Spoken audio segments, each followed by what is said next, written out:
बिहारी लाल की जय। श्रीमद्भागवत महापुराण की जय।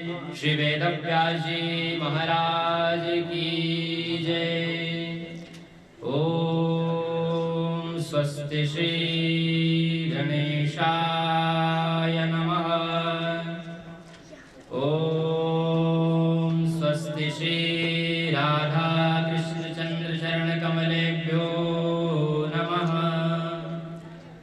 ओम स्वस्ति श्री सीतारामचंद्र चरण कमलेभ्यो नमः।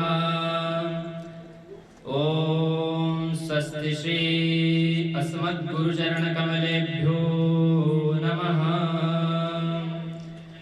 लंबोदरं परमसुंदरमेकदन्तं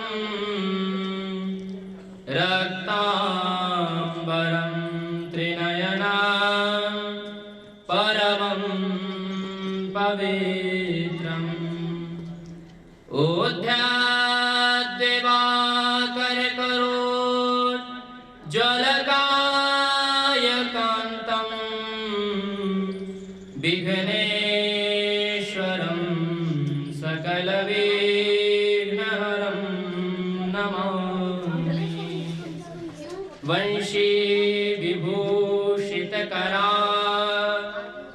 नवनीरदाभा पीताम्बरादरुणवेम्बफलाधरोष्ठा पूर्णेन्दुसुन्दरमुखात् अरविन्दनेत्रात्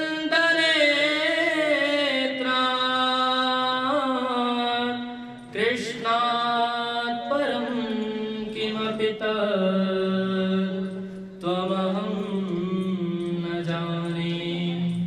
राधे मेरी स्वामिनी मेरा धेजुकुदास। जन्म जन्म मोहे दीजिए श्री वृंदावन को वास। बोले श्री वृंदावन बिहारी लाल की जय। आइए बंधुओं, मन और वाणी को पवित्र करने के लिए भागवती गंगा में गोता लगाने से पूर्व हम 2 मिनट भगवान नाम संकीर्तन, तत्पश्चात आज की कथा में प्रवेश करेंगे।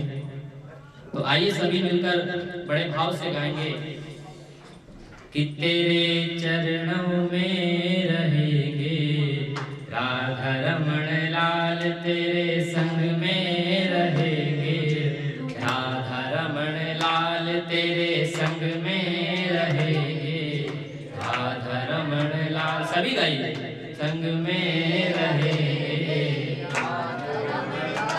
तेरे संग में रहेंगे राधा रमण लाल, तेरे संग में रहेंगे राधा रमण लाल। हो राधा रमण लाल, राधा रमण लाल, राधा रमण लाल, राधा रमण लाल। हो राधा रमण लाल, राधा रमण लाल, राधा रमण लाल, राधा रमण लाल। तुझे अपना कहेंगे राधा रमण लाल, तुझे अपना कहेंगे राधा रमण लाल। वो तुझे अपना कहेंगे राधा रमण लाल, तुझे अपना कहेंगे राधा रमण लाल।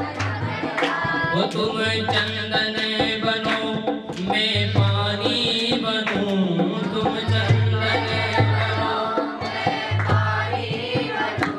तुम चंदन बनो मैं पानी बनूं, तुम चंदन बनो मैं पानी बनूं। और कहाँ पर मिलेंगे बिहारी जी?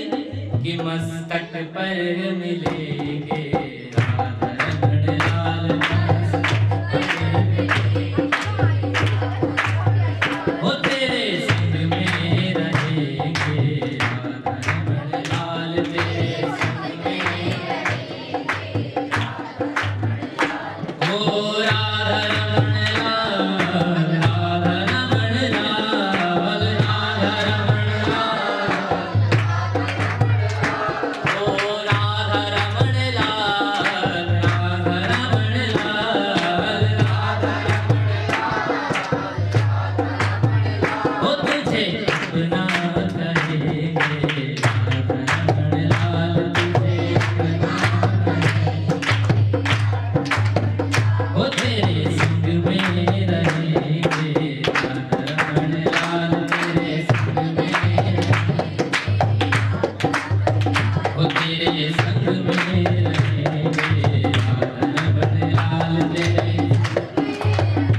परात्पर अखिलेश्वर अकारण करुणावरणालय भक्तवांछा कल्पतरु तड़िद्यते विनंदिक पीतांबरधारी श्री बालकृष्ण लाल की वाङ्मय प्रतिमूर्ति श्रीमद् भागवत महापुराण को इस दास का सादर नमन, कोटि कोटि वंदन।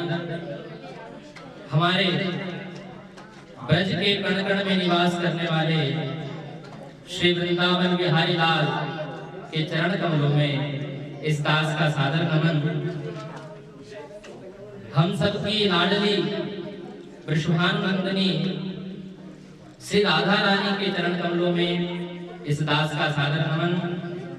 हमारे परम पूज्य सदगुरुदेव के चरणों में इस दास का सादर नमन और आप सभी श्रोता गणों के चरणों में इस दास का सादर नमन। आइए बंधु, आज की कथा में हम प्रवेश करते हैं।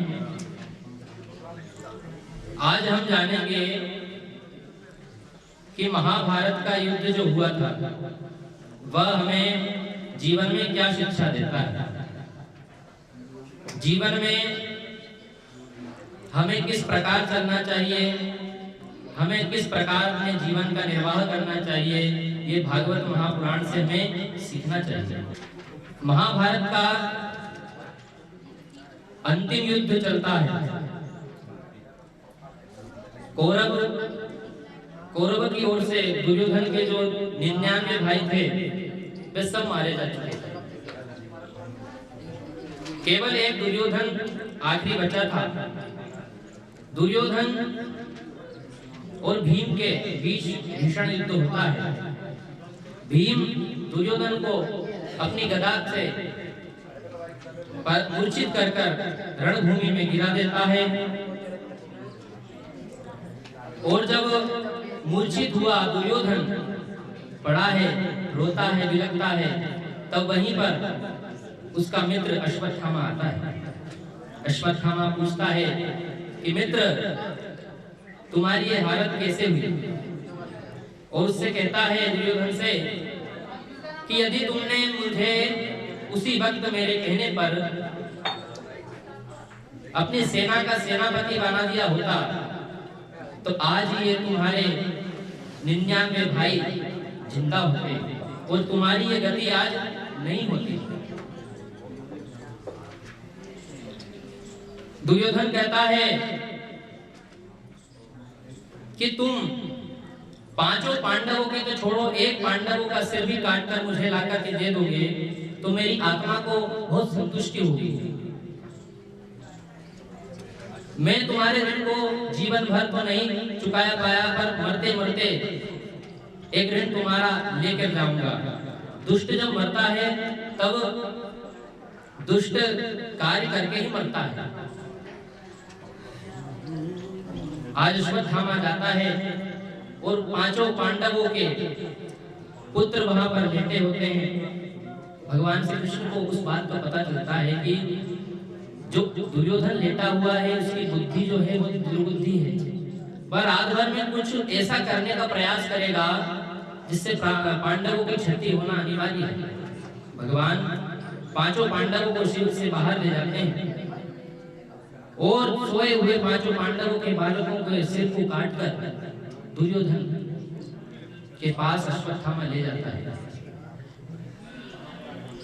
जैसे ही अश्वत्थामा देखता लेकर जाता है तो दुर्योधन उनके सिर को देखता है और कहता है कि अरे दुष्ट, तूने हमारे कुल को अब पानी देने वाला तक नहीं छोड़ा, तूने हमारे कुल में एक अब संतान तक नहीं छोड़ी, तूने ये क्या कर दिया?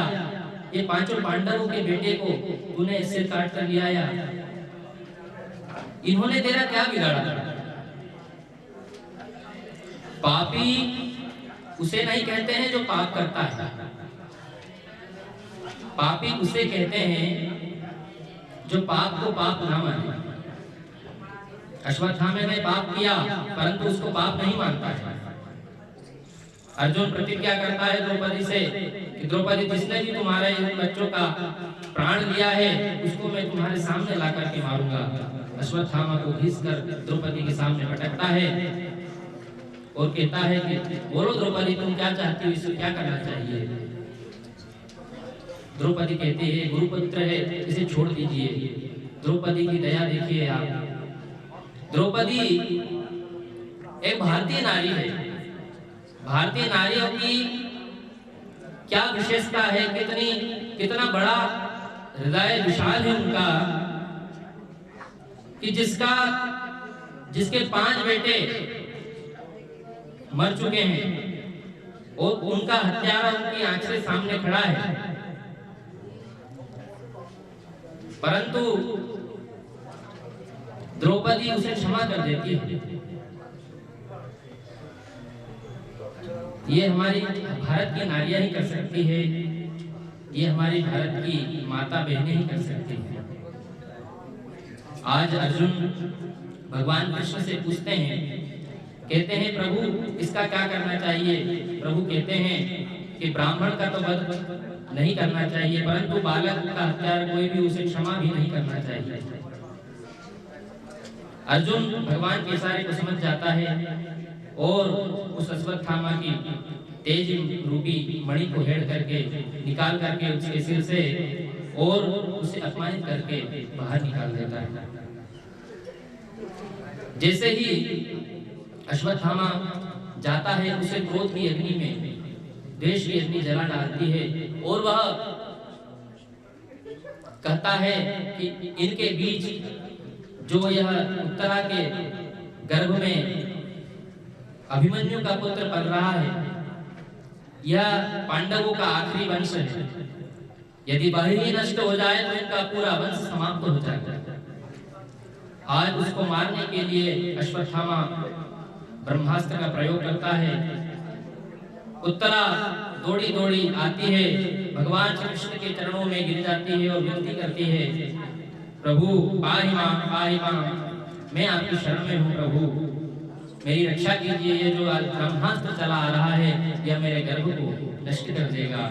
ये आपके द्वारा जो ये पांडव वंश रक्षित है, ये सब पूरा नष्ट हो जाएगा। देखिए प्रभु, आपके अलावा हमारा कोई रक्षक नहीं है। और बात भी यही सत्य है कि हमें संभालने वाला प्रभु ही है। प्रभु के अलावा हमारा संभालने वाला कोई भी नहीं है। कोई कहता है कि हमें हमारे पिताजी संभालते हैं, कोई कहता है हमारा पुत्र संभालता है, कोई कहते हैं हमारा भाई संभालता है, परंतु सच में संभालने वाला तो ये गिरधर गोपाल है। जब आप माँ के गर्भ में थे तो आपको किसने संभाला? आपको संभालने वाला एक वही परमात्मा मेरा बांके बिहारी है। उसके अलावा कोई संभालने वाला इस जीवन भर में कोई नहीं है। आज उत्तरा भगवान के चरणों में गिरकर विनती करती है और कहती है, प्रभु आप हमें इस ब्रह्मास्त्र से छुटकारा दिलवाइए। भगवान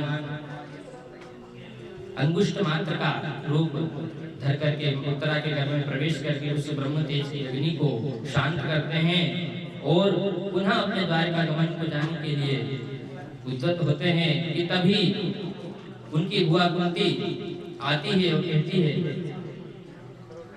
कि प्रभु आप थोड़ा रुकिए। उनको प्रणाम करती है तो प्रभु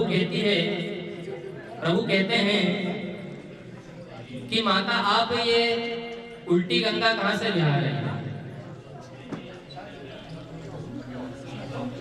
प्रणाम तो मुझे आपको करना चाहिए क्योंकि मैं आपका भतीजा हूं और आप मेरी बुआ हैं, परंतु आप मुझे प्रणाम कर रही हैं, ऐसा क्यों? बुआ कहती हैं कि प्रभु आप थोड़ा चुप भी रहे तो हमारे लिए ठीक है। प्रभु कहते हैं क्यों? कि जब भी मैं आपको पहचानने का प्रयास करती हूँ ना, तो आपकी यह थोड़ी सी मुस्कान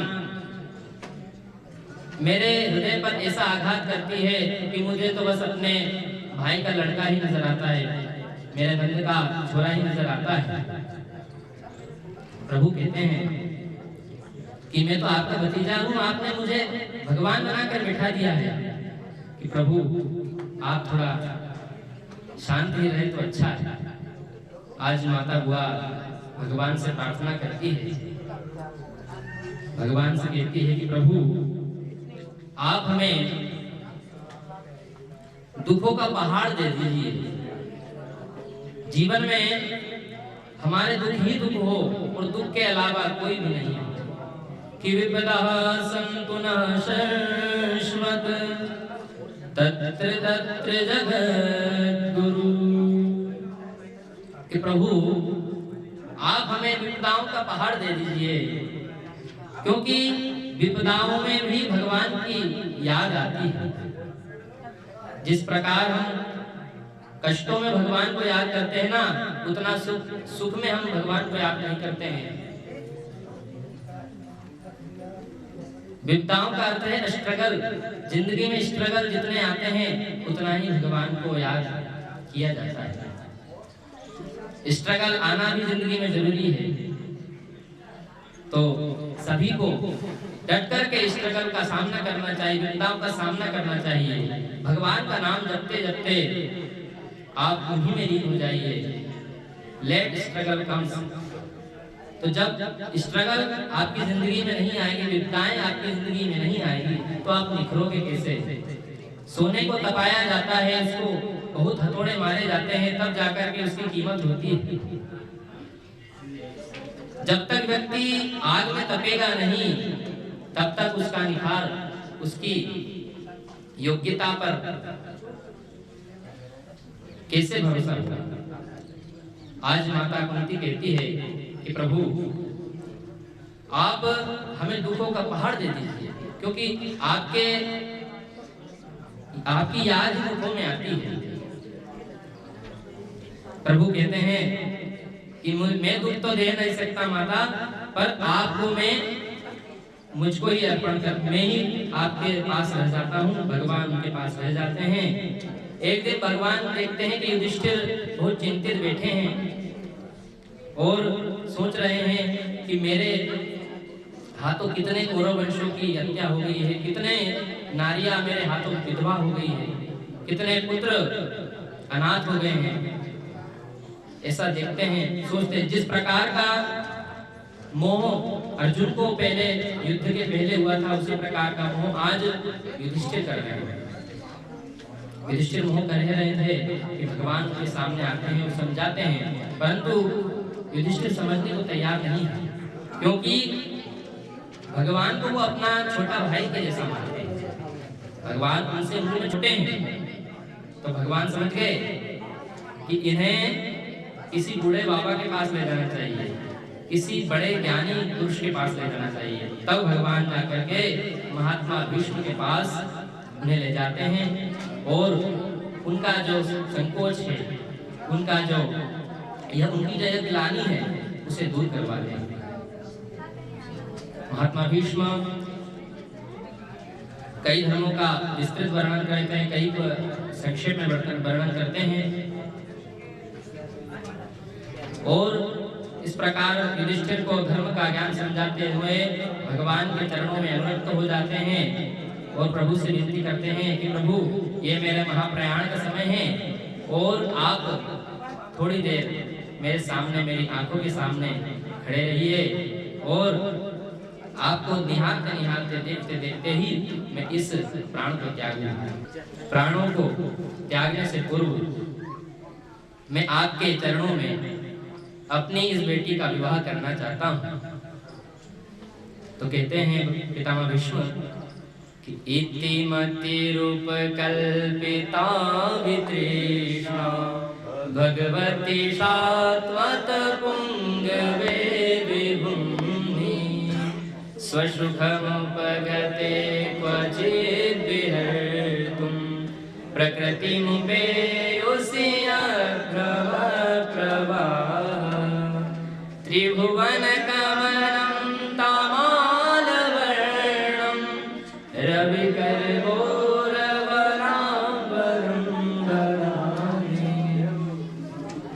इस प्रकार 11 श्लोकों में पितामह भीष्म बहुत ही सुंदर भगवान की स्तुति करते हैं।